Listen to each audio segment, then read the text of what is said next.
কিনলেই একটা জ্বালা। কিছুদিন আগেই 300 টাকা তেল মেরেছি, আর আজকের এই 500 টাকার তেল মেরেছি। আজকে আবার 318 টাকার তেল খেলাম। আমার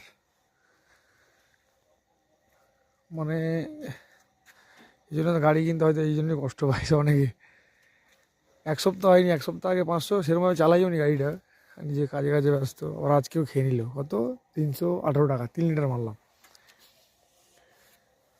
সো হচ্ছে এখানে, সরি ভুলভাল জায়গায় চলে যাচ্ছে। গিয়ে উপরটা ফিউল দেখাচ্ছে।